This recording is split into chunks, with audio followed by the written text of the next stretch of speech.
This is the fight that started with a tweet and ended with a politician's own teen publicly dragging Nicki Minaj's music.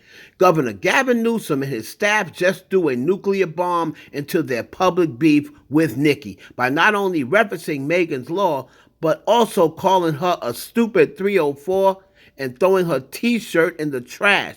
This isn't just a political feud, it's a celebrity war that dug up Meek Mill, Jay-Z, Rock Nation, and her recent swatting trauma. This is the real story behind why Nicki went off on Gavin Newsom.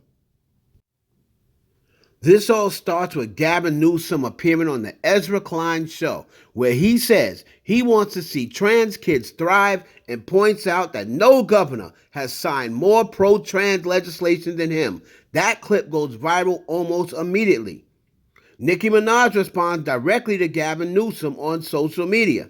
She tweets that running on wanting to see trans kids thrive would be the end of him politically, frames it as immoral and demonic, and ties her criticism to her Christian beliefs.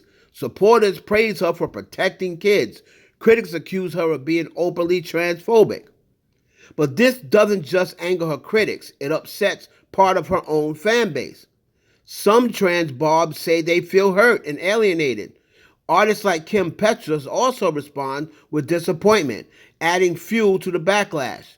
Instead of pulling back, Nicki doubles down, mocks Gavin Newsom personally, and starts calling him Gruesome Newsom.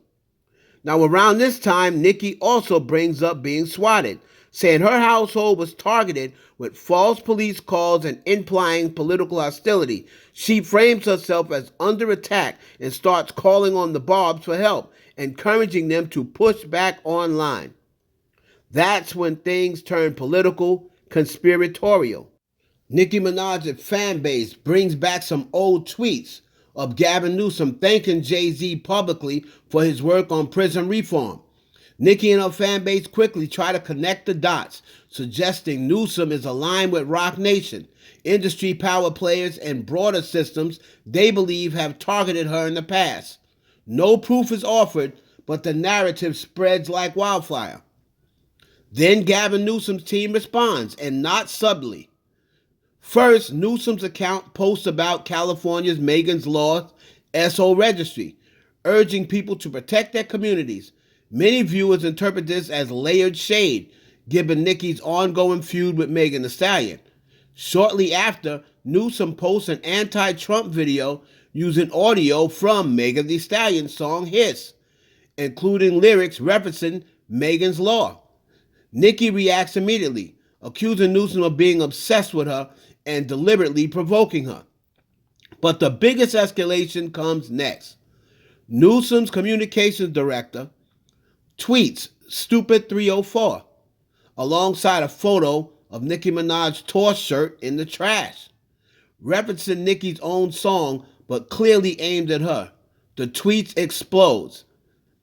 Critics called it misogynist, unprofessional, and racist for a government official to talk to a black woman like that. Supporters say Nicki started it and that political clapbacks are fair game. Nicki again calls on the Barbs to help bury the situation. Hashtags trend. Conservatives jump in, praising her for thinking independently, while liberals defend Newsom as standing up to transphobia. And that's the real takeaway here. This stopped being about one tweet a long time ago. It became a collision between celebrity culture, political power, fan mobilization, trans right, religion, and internet warfare, where both sides felt justified and both sides escalated. So the question isn't just who crossed the line, it's how fast the internet turns disagreement into a full-scale war and who benefits when it does. I want to hear from you. Whose side are you on? Are you Team Nicki or Team Newsom? Let me know down in the comments, and make sure you subscribe to the IE Network for more breakdowns in celebrity and political drama. We're now going to leave you with some clips and tweets that were in response to this unexpected feud. It's your boy Heaven Hollywood. We'll catch you on the next one. Nicki Minaj tried to come for Gavin Newsom on Twitter with a series of tweets that were really out of control.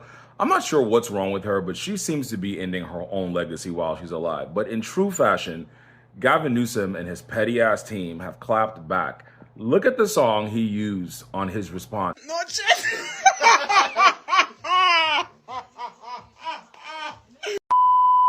For any of you not aware, Nicki and Megan Thee Stallion are not friends, and they had their own beef recently.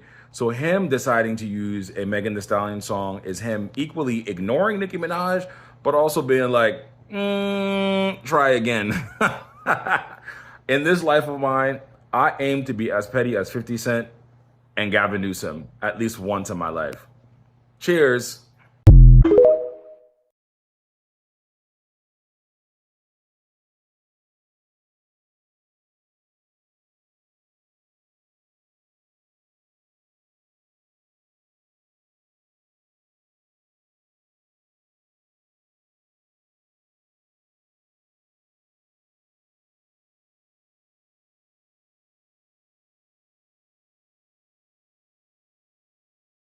We didn't get into trans sports.